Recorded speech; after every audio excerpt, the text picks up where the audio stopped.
मी सुभाष विष्णू पाटील. हां, आपल्याला कोणत्या पक्षातून उमेदवारी जाहीर केलेली आहे? मी शिवसेना शिंदेसाहेबांची शिवसेनेतून उमेदवारी मला मिळाली आहे. कोणत्या वार्डमधून सध्या करत आहेत? मी क्रमांक 8ची निवडणूक लढवत आहे. हां, माझ्यासोबत माजी नगराध्यक्षा प्रियंका प्रवीण पाटील देखील आहेत. ओके. सध्या पालघर शहरात सर्वात जास्त तातडीची समस्या कोणती आहे? येणाऱ्या काही महिन्यामध्ये किंवा आपण आताही बघतोय तर पालघरला मोठ्या प्रमाणात पाणी पुरवठा जो व्हायला पाहिजे. 26 गाव पाणी पुरवठा योजनेमुळे आपल्याला तेवढं पुरेसं पाणी मिळत नाही आणि पालघरचं नागरीकरण जोरान झपाट्याने वाढत आहे. ह्याच्याकरता पालघरला दुसऱ्या टप्प्याची पाणी पुरवठा योजना मान्सूनवरून मंजूर करून आणून ताबडतोब एक वेगळं पाणी जर पालघरला आपण पुरवण्याचा प्रयत्न केला, कदाचित याला 7-8 महिने जातील, वर्ष पण जाईल, पण त्याची सुरुवात होणं गरजेचं आहे आणि ही पुढे भेडसावणारी समस्या आजपासून आपल्याला जाणवते. ओके. मुख्य रस्ते अंतर्गत रस्त्याची दुरुस्ती नेमकी कधी पूर्ण होणार आहे? तसं बघितलं तर देखभाल दुरुस्ती अंतर्गत खूप खड्डेबिड्डे जर असले तर ते करण्याचा प्रयत्न आपण करतो. त्याची सुरुवात देखील झालेली आहे.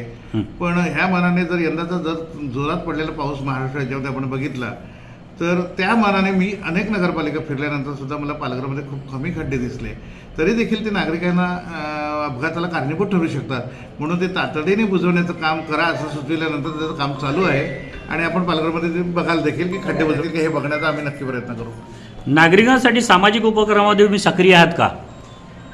नक्कीच.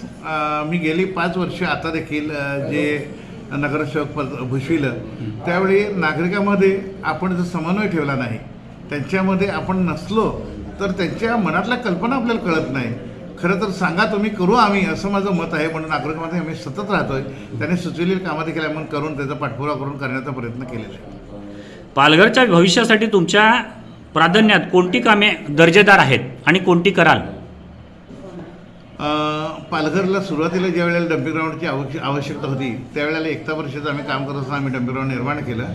त्यावेळेला कचऱ्याची विल्हेवाट लावण्याची एवढी सामग्री नसल्यानंतर ते कचऱ्याचे ढिगारे साजरे झाले. त्याच्यानंतर आम्ही आता असं ठरवलं की आजूबाजूचे पंचक्रोशील त्रास होऊ नये म्हणून तिथे कचराचं विघटन करण्याच्या सगळ्या मशीन आपण बसवलेल्या आहेत. पालघरचे रस्ते दर्जेदार व्हावे ह्याच्याकरता मधल्या काळामध्ये आपण बघितलं तर पावसाचं प्रमाण मोठं असल्यानं डांबरीकरण टिकत नाही म्हणून ठिकठिकाणी कॉन्क्रीटकरण आणि साईड पट्टीला पेवर बसवण्याचं काम आपण एका एजन्सीकडनं चांगल्या पद्धतीने केलं. ते टेंबोड्यामध्ये करून दाखवलं. असे बहुसंख्य रस्ते तर पालघरच्या सुस्थितीमध्ये चांगले आहेत. त्याच्यामुळे आपण पालघरच्या रस्त्याच्या संदर्भामध्ये आपण जर बघाल तर अगदी आत्ताही अंबामाता आणि हा एक 4 रस्ता आंबेडकर चौकापर्यंतचा रस्ता खराब झाला दिसतोय, पण त्याचं भलं मोठं टेंडर झाले नाही. ते काही दिवसामध्ये ते देखील रस्ता सिमेंट काँक्रीटचा होईल. आत्ता तुम्ही जेव्हा नगरसेवक असताना टेंबोड्यासाठी नवीन आता काय काय योजना योजल्या होत्या आणि त्या कुठपर्यंत आता पूर्ण करण्यात आलेल्या आहेत? मला असं वाटायचं की माझे टेंबोडे गाव खऱ्या अर्थाने मी अल्ल्याळ टेंबोड्याचा प्रतिनिधी म्हणून भूषवत होतो. माझ्या वडीला नगरसेविका होत्या. ह्याच्यामध्ये सगळ्यात चॅलेंजिंग वार्ड हा टेंबोडे अल्ल्याळीचा आहे, 8 नंबर प्रभाग. या 8 नंबर प्रभागामध्ये एवढ्या मोठ्या प्रमाणामध्ये रस्ते होते. त्यातले शेतीत जाणारे रस्ते असतील, त्याच्यामध्ये लहान छोटे मोठे रस्ते असतील, त्याच्यात मोठे रस्ते असतील, काही तर करोडोच्या घरामध्ये गेलेले रस्ते आहेत.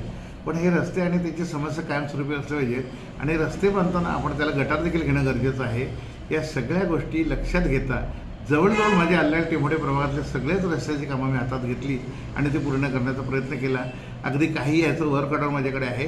अगदी 2-4 कामाची शिल्लक आहे. ती देखील येणाऱ्या या 15-20 दिवसामध्ये होऊन जाते. तुम्हाला काय वाटतं आता तुम्ही ह्या पक्षामधून पुन्हा तुमची सीट काढू शकता का? मला असं वाटतं की मतदार हा सुज्ञ आहे. मी जी विकासात्मक कामं केली त्या विकासात्मक कामं केल्यानंतर जनतेला आणि मतदारांना असं वाटतंय की पुन्हा 5 वर्ष सुवायचा जर या गावामधला आपला प्रतिनिधी असला तर तो आणखी चांगल्या पद्धतीने टेंबोड्याचा विकास करेल. कारण टेंबोड्यामध्ये फक्त रस्ते बांधणे नाही, गटारं बांधणे नाही, लाईट व्यवस्था नाही, तर टेंबोड्यात चांगल्या पद्धतीने पाणी मिळालं पाहिजे. तलावाचं सुशोभीकरण झालं पाहिजे. 100 एकरचे गार्डन माझं मनावर घेऊन गव्हर्नमेंट आता बाजूला करायचं टेंबोड्याचे ठरवलेलं आहे. त्याच्यानंतर मुलांना खेळायची अध्यात अशी उद्यानं असली पाहिजेत. मी मागे ज्या वेळेला क्रीडा संकुल जे आता सध्याचं आहे त्या ठिकाणी डम्पिंग ग्राउंड होतं, ते काढून मी तिथे मुलांना खेळायचं एक क्रिकेटचं ग्राउंड करून दिलं होतं. पण ही सर्व जागा जिल्हा क्रीडा संकुलला गव्हर्नमेंटने दिल्या कारणाने ॲथलेटिकपासनं या जिल्ह्याचे सगळे गेम माझ्या टेंबोड्या हद्दीमध्ये होत असल्याचा मला अतिशय आनंद आहे. पण त्याच जोडीला माझ्या टेंबोड्यातल्या क्रिकेट प्रेमींची थोडीशी निराशा झालेली आहे. त्याच्याकरता क्रिकेटचे प्रकाश झोतात खेळता येण्यासारखे सीझनची खेळता येण्यासारखे जे ग्राउंड येणाऱ्या 5 वर्षामध्ये मी उपलब्ध करून देणार आहे आणि तो माझं वचनच आहे असं मी समजतो.